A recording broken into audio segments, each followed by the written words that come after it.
Calling Eren Yeager the greatest hero in media sounds insane. He commits genocide, he becomes the perceived villain of his own story, and he destroys most of the world through the rumbling. And yet, Eren Yeager still feels different. Not admirable, not forgivable, but unforgettable.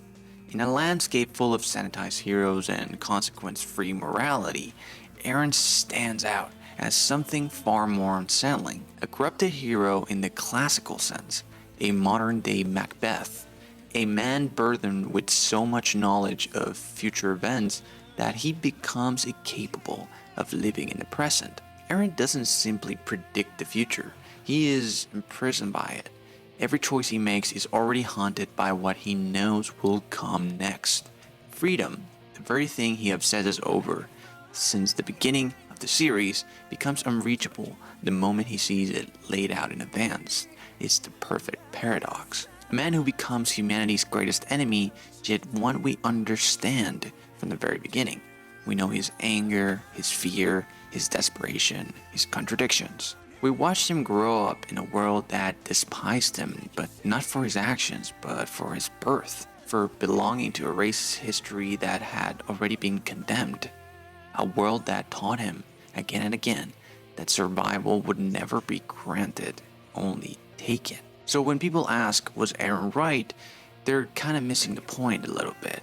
It's a question so deliciously complex that answering it outright feels meaningless, because perspective itself is one of Attack on Titan's core weapons.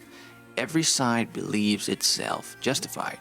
Every horror has a reason, every monster has a memory, and every action is justified. What if Eren Yeager is the most honest hero modern media has ever produced? To start off, unless you've been living under a rock, you've probably heard of the masterpiece that is Attack on Titan. A series that begins like a fairly standard shonen story. Heroes versus monsters, humanity versus a nightmare-fueled threat, the Titans. But very quickly, Attack on Titan reveals what it actually is. It's a complex political tragedy, a meditation on violence and survival, and a story where every victory comes at a moral cost. That's without mentioning the extremely complex time travel mechanics and the extremely accurate portrayal of a war on race. And at the center of it all stands Eren Yeager, not just as the heart and soul of the series, but as its literal motor. Eren is not merely the main character, he is the story's engine, the plot device through which the entire world turns. He begins as a child terrified of Titans, driven by a single burning desire, to destroy them all. A desire born from the moment he watches his mother get eaten in front of him. From the very beginning, the story makes something very clear.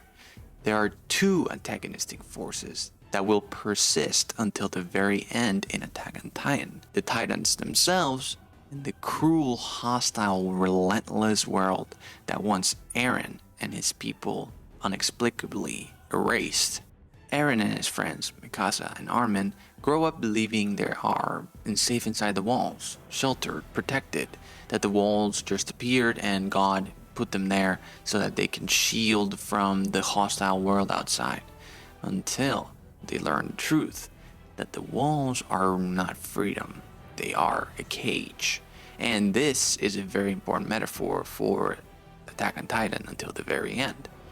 Beyond them lies the ultimate dream, the outside world, the freedom. After 3 seasons of what many consider some of the best television ever produced, that dream is finally achieved. Humanity reaches the ocean, the symbol of boundless freedom, at the edge of the world. But then something changes. As everyone celebrates, Eren looks past the water, past the horizon, and asks a question that reframes the entire story. If we kill all of our enemies over there, will we finally be free? In that moment, freedom reveals itself as an illusion, as an impossible goal. Up until this point, Eren has been our perspective, and from that perspective, his worldview makes sense. We watch titans and foreign powers try to wipe out his people again and again. No negotiations, no dialogue, no diplomacy, only war. Now, up until this point, something very interesting happens. There's people that say at this moment, Eren becomes sort of a war lover, a person that is so in love with the idea of conflict and resolution through battle, through war, through misery. And this is where he goes completely insane and starts disassociating, and he becomes a full psycho. But you have to keep in mind, by this stage, Eren has learned that violence is right. He's learned that violence is the only language the world responds to. And that one lesson settles in, there is no going back on it. This is where Attack on Titan quietly abandons the language of shonen and starts speaking the language of tragedy, of political intrigue, and of philosophical themes way bigger that you can tackle in such a simple story. Because freedom in this story is not really a reward, it's a provocation, it's an illusion. When Eren reaches the ocean, the moment isn't really triumphant, it's dissonant. The camera doesn't celebrate. The music doesn't soar. Instead, we're left with the silence that feels almost accusatory. The freedom exists and it changes nothing. What Eren discovers isn't the outside world, it's history. And beyond the sea lies not salvation, but empires, borders, camps, propaganda, a whole army ready to wipe out him and his people, no questions asked. The most sophisticated, simple hatred. A world that has already decided that Eldians are what they are and must be done with them. From this point onward, Attack on Titan stops being a story about monsters and starts becoming a story about systems, and systems that do not negotiate with individuals. Eren's tragedy is not that he chooses violence, is that violence is the only coherent response the world offers him. He's not blinded by hate, his eyes are wide open. And you see, that's what makes a character like Eren so relatable and honestly right. He is right for this world that is full of hatred and only responds to violence and the law of the jungle type of society. Well, you have to be like this to survive, to make it. And Eren stays consistent like this with his motivations, his fears, his desires from the beginning to the very end. やだそんなのやだミカさんに男ができるなんて一生俺だけを思っててほしい俺が死んだ後もしばらく10年以上は引きずっててほしい I'm gonna kill each and every one of you. Unfortunately, the ending of Attack on Titan is one of the most disappointing narrative collapses in pretty much modern serialized fiction, and not because it's shocking, but because it's afraid. Afraid of committing, afraid of consequence, afraid of letting its own ideas stand without apology. By the final act, we see Eren Yeager as the founding Titan, having already wiped out 80% of humanity. We're at the finish line, the culmination of generations of hatred, fear, and historical violence. A genocide has been done, and there's no way back. This is the point where the story should confront the full weight of what it has built, of what Eren Yeager has become. And instead, it retreats. It retreats like a dog with its tail wrapped around their back paws. Rather than forcing the audience to sit with the horror, to grapple with a world permanently scarred by Eren's choices, the narrative reframes it. It softens him. It dilutes responsibility by leaning on destiny, manipulation, and inevitability. The most radical character in this story is suddenly reduced to a tragic necessity. And that choice matters, because Attack on Titan spent years teaching us systems create monsters, that oppression breeds extremity, and that violence, once unleashed, cannot be morally contained. but in its final moments, the story seems uncomfortable with its own conclusion. It wants Eren to be horrifying, but also pitiable. It wants him condemned, but also understood. It wants consequences without fully accepting them.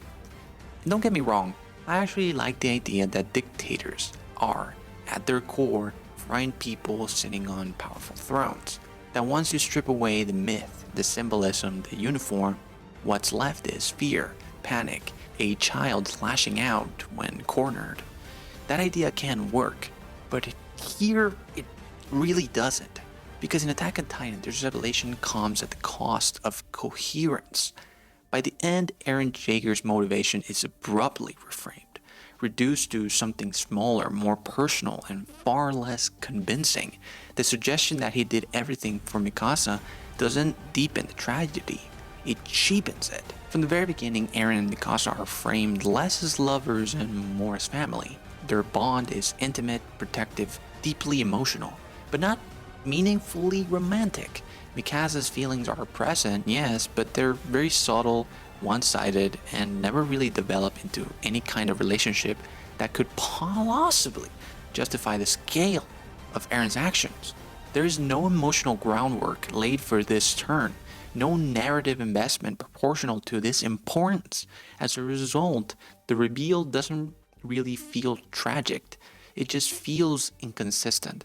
And that inconsistency matters because the final season was not about love, it was about systems, about cycles of violence, about hatred that is inherited, normalized, institutionalized, and weaponized. And then reframing Eren's motivations around a personal attachment undermines everything the story spent years constructing. It collapses a global ideological tragedy into a private explanation that simply cannot carry that weight. And in doing so, it undercuts the very honesty that made Eren such a compelling figure in the first place. The tragedy isn't that Eren lost, the tragedy is that the story flinched.